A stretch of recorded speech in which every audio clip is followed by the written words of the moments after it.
c'est quelque chose que tu le sais depuis toute petite. Je me définis en tant que femme trans. C'est quelque chose que tu le ressens depuis toute petite, tu sais au fond de toi, mais tu essaies de chercher le repère pour pouvoir affirmer cette femme, cette identité qui est enfouie en toi. Donc je dirais que ce déclic est venu depuis toute petite.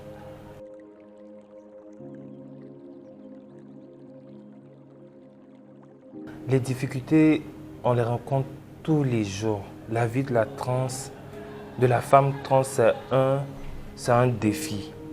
C'est un défi, c'est un combat qu'on vit au quotidien. Et les difficultés rencontrées avec la famille, je dirais, cela part des valeurs culturelles, la mentalité, la tradition africaine. Et c'est des difficultés qu'aujourd'hui, plus ou moins, j'arrivais à surmonter parce que j'ai essayé d'équilibrer mon identité de genre et ma communication avec ma famille, tout en restant dans le juste milieu, en ne pas mélanger les deux, pour ne pas mélanger les deux. Parce que moi, je dirais qu'avec ma famille, ça a été un combat pour l'acceptation de mon orientation sexuelle et de mon identité de genre.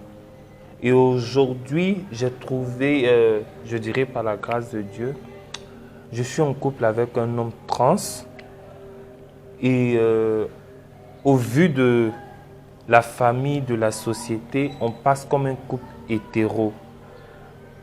Et en intimité, nous sommes un couple de personnes, un couple de genre. Voilà. Donc je dirais aussi que les difficultés ont été vraiment dans le passé vraiment accentuées et maintenant ça s'est apaisé parce que j'ai su faire la part des choses. J'ai su faire la part des choses. Il m'arrive, il y a un ressenti de pouvoir vraiment faire cette transidentité. Mais quand je regarde la famille, la société, et en Côte d'Ivoire, nous n'avons pas d'endocrinologue. Nous n'avons pas de psychologue pour nous accompagner dans notre transition.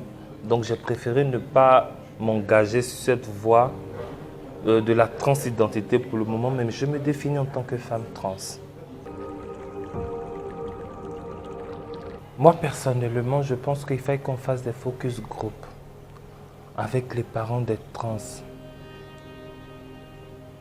qui ont accepté la transidentité de leurs enfants, parce que parmi nous, il y a certaines familles qui ont accepté la transidentité de leurs enfants et celles qui ne l'ont pas accepté, pour pouvoir faire un partage d'expérience entre parents et avec en appui les femmes trans ou les hommes trans qui ont été acceptés ou même pas, ou ces personnes qui n'ont pas été acceptées par les parents trans. Je pense que cet échange entre parents va permettre d'ouvrir une large compréhension de cette transidentité-là et de pouvoir peut-être emmener les parents à comprendre, parce que je me dis, ces parents-là manquent d'informations, et pourquoi pas même aller pousser plus loin, faire un focus group avec les guides religieux, parce qu'on a tendance à dire non, que la transidentité c'est la malédiction. Pourquoi un homme qui est né du sexe masculin s'identifie en tant que femme trans?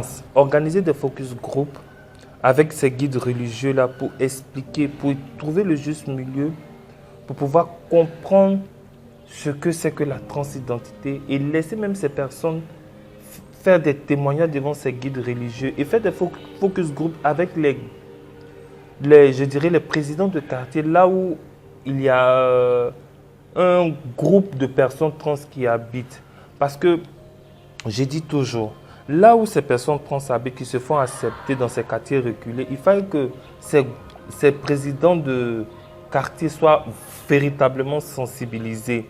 Et s'il y a une sensibilisation sur ces présidents de quartier, ces chefs de quartier, les familles du quartier, je pense que ces informations vont permettre, envoyer ces personnes qui ont été informées, formées sur la thématique trans, de pouvoir donner la bonne information aux personnes aux alentours qui n'ont aucune notion sur la transidentité. Les gens ont tendance à lier la transidentité au travail du sexe, à la malédiction. Il faut qu'on explique les choses pour dire non, que être trans, nous sommes vos enfants, nous ne sommes pas une malédiction, nous nous identifions dans le genre dans lequel nous nous sentons.